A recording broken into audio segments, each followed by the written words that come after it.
विद्यार्थी मित्र हो, आज आपण संघटन कार्य युनिट नंबर 3 या संदर्भाने आपण चर्चा करणार आहे. संघटन हे व्यवसाय व्यवस्थापनासाठी अत्यंत महत्त्वाचं असतं. संघटन हे एक व्यवस्थापनाचं कार्य आहे. ज्याप्रमाणे नियोजन, नियंत्रण, निर्देशन, समन्वय, त्याप्रमाणे नियोजनानंतरचं महत्त्वाचं कार्य म्हणजे संघटन होय. व्यवसाय व्यवस्थापनाच्या कार्यामध्ये संघटन कार्याला अनन्यसाधारण असं महत्त्व आहे. उत्कृष्ट संघटन कार्यक्षम व्यवस्थापनाचा पाया मानला जातो. प्रशासनाने निश्चित केलेल्या उद्दिष्टांची अंमलबजावणी करणारी यंत्रणा म्हणजे संघटन होय. कोणत्याही व्यवसायाचे यशापयश संघटनेच्या कार्यक्षमतेवर अवलंबून असते. मानवी शरीरात पाठीच्या कण्याचे जे स्थान आहे तेच स्थान व्यवसायात संघटनेला असते. आधुनिक काळात उत्पादन, विक्री, वाहतूक, बँका, विमा, व्यवसाय याप्रमाणे अनेक व्यवसायांचे कार्य अतिशय मोठे झालेले असून मोठ्या आकारमानाच्या व्यवसाय संस्था निर्माण झालेल्या आहेत. यामध्ये अनेक विभाग असतात, अनेक कर्मचारी काम करत असतात. त्यामुळे कार्यक्षम संघटन निर्माण करणे आवश्यक बनलेलं आहे. जर संघटन कार्यक्षम नसेल तर अनेक व्यक्तींचा, विभागांचा समूह व्यवस्थितपणे काम करू शकणार नाही. ऑर्गनायझेशन हा शब्द ऑर्गॅनिझम या शब्दापासून तयार झालेला आहे. याचा अर्थ असा आहे की संघटन एक रचना की जी विविध विभागांनी युक्त असून तिचे स्वरूप एकसंघ किंवा समूहयुक्त असते.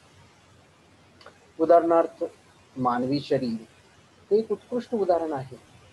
शरीरातील प्रत्येक अवयव यांचे उद्दिष्ट व कार्य निश्चित असते व सर्व अवयवांचे कार्य परस्परांना पोषक व पूरक असते. व्यवसायरूपी शरीरात सुद्धा अशा प्रकारची यंत्रणा कार्य करत असते. व्यवसायरूपी शरीरामध्ये खरेदी, विक्री, उत्पादन, अर्थपुरवठा, भांडार इत्यादी विविध विभाग, त्याचबरोबर अधिकारी वर्ग, विविध प्रकारची कार्य करणारे कर्मचारी या सगळ्यांचा समावेश असतो.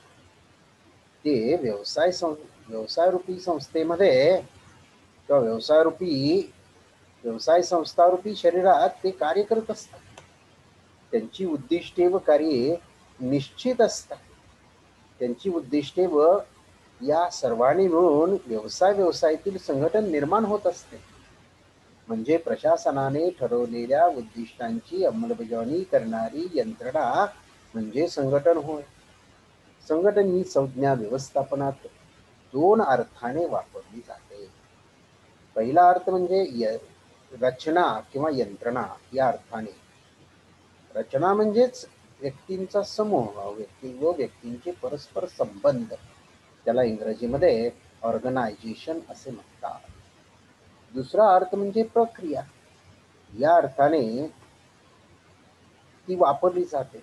म्हणून रचना म्हणजे उद्दिष्टासाठी कार्य करणारा व्यक्ती समूह व प्रक्रिया म्हणजे सर्वांना एकत्रित आणणारा व त्यांच्यात समन्वय साधणारा घटक होय. अशा प्रकारे संघटन ही एक विशिष्ट चौकट असते आणि या चौकटीच्या माध्यमातून व्यवसायाची उद्दिष्टे साध्य केली जातात. म्हणून संघटन हे अत्यंत महत्त्वाचं असतं. केवळ व्यवसायाचं उत्कृष्ट नियोजन असून चालत नाही. उत्कृष्ट नियोजनाबरोबर उत्कृष्ट संघटन देखील असावं लागतं. नियोजन खूप चांगलं केलेलं आहे, धोरणं अतिशय चांगली आहेत, उद्दिष्टे अतिशय सुरेखपणे तयार केलेली आहेत, पण त्या उद्दिष्टांची अंमलबजावणीच योग्य प्रकारे झाली नाही. म्हणजेच उद्दिष्टांची अंमलबजावणी ही संघटनामुळे होत असते. कार्यक्षम, कणखर, प्रभावी, भक्कम, परिणामकारक अशा संघटनामुळं त्या ठिकाणी उद्दिष्टांची अंमलबजावणी होत असते. संघटनच जर कमकुवत असेल, प्रबळ नसेल तर व्यवसाय संस्थेची उद्दिष्टे साकार होणार नाही. अशा या संघटनाच्या व्याख्या काय आहेत पाहूया. मुने व रिले यांच्या शब्दामध्ये पहिली व्याख्या आपल्याला सांगता येईल. समान हेतू साध्य करण्यासाठी एकत्रित आलेला व्यक्ती समूह म्हणजे संघटन होय. म्हणजे व्यवसायाचे जे हेतू असतात ते सर्वांसाठी समान असतात आणि समान हेतू साध्य करण्यासाठी एकत्रित आलेला व्यक्ती समूह म्हणजे संघटन. ऑलिव्हर सेल्डन यांनी व्याख्या केलेली आहे.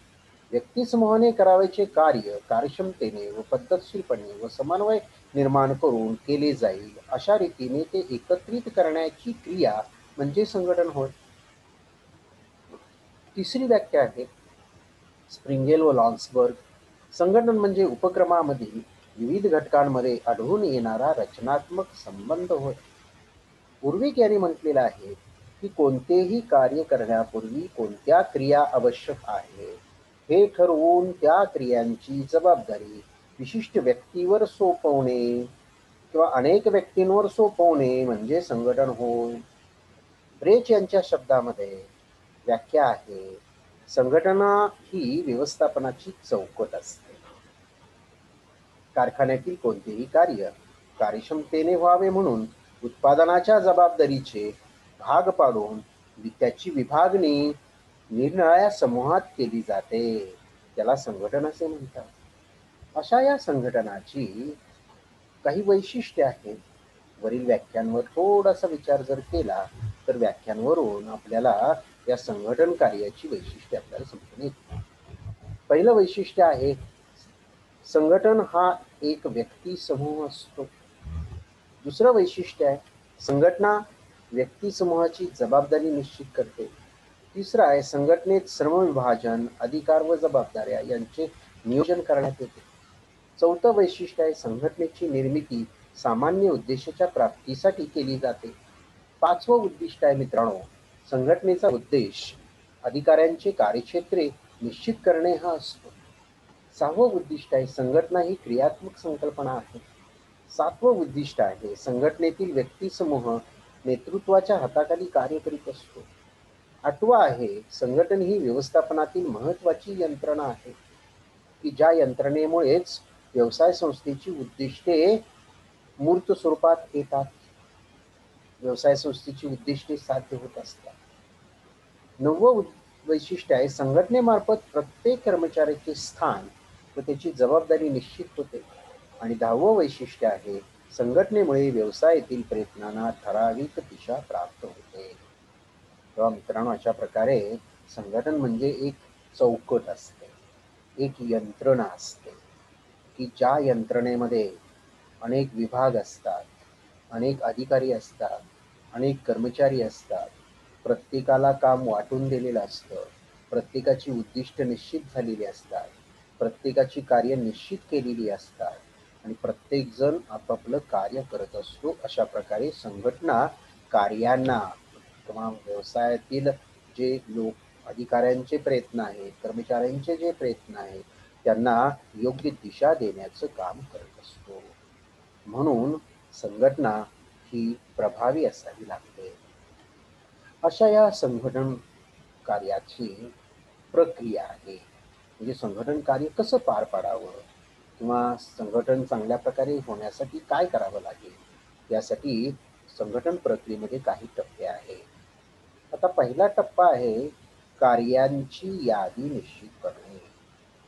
हे का करावं लागतं कार्यांची यादी? तर कोणतं काम करायचं हे आपल्याला माहिती असलं पाहिजे ना. म्हणून नियोजनातील धोरणे योजना व उद्दिष्टे यांची अंमलबजावणी करण्यासाठी कोणकोणती कामे करावी लागणार आहे त्याची सविस्तर यादी प्रथम तयार केली जाते. म्हणजे या टप्प्यात कार्यक्रम अंमलबजावण्यासाठी आवश्यक असणारी कार्ये निश्चित करण्यात येतात. संघटन कार्यातील हा पहिला टप्पा आणि महत्वाचा टप्पा आहे. कोणतेही कार्य करावयाचे झाले तर प्रथम ती कार्ये निश्चित करावी लागतात.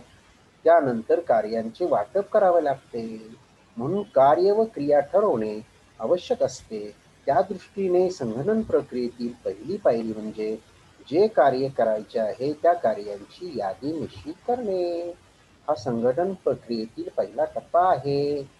दुसरा टप्पा कार्यांचे वर्गीकरण. कार्यांची यादी तयार झाली की मग कार्यांचे वर्गीकरण करावं लागत असतं. धोरणे व उद्दिष्टे अंमलात आणण्यासाठी आवश्यक असणाऱ्या क्रिया निश्चित केल्यानंतर त्यांचे विशेषीकरणाच्या आधारे वर्गीकरण करण्यात येते. व्यवसायाचे स्वरूप व आकारमानानुसार हे वर्गीकरण केले जाते.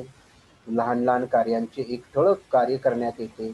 उदाहरणार्थ, आदेशानुसार माल काढणे, त्यांचा एकत्रित ढीग करणे, तो बांधण्यासाठी कपडा किंवा किलतान आणणे, कापडावर मालाची रचना करणे, कापडात तो माल बांधणे, त्यावर खरीददाराचे व प्रेषकाचे नाव पत्ता लिहिणे इत्यादी कार्यांचे एकत्रीकरण करून त्यास बांधणी असे नाव देणे. इंग्रजीमध्ये पॅकिंग असं म्हणतात. हा झाला दुसरा टप्पा.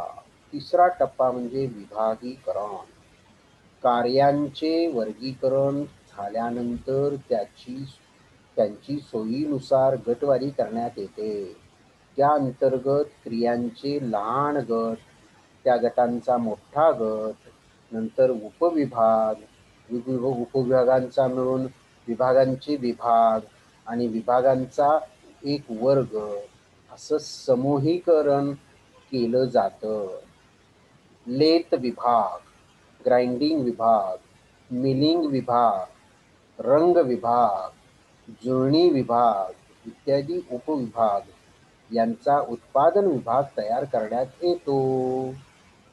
याप्रमाणे खरेदी विभाग, उत्पादन विभाग, विक्री विभाग, अर्थ विभाग, कर्मचारी विभाग, चिटणीस विभाग इत्यादी प्रमुख विभाग तयार करण्यात येतात.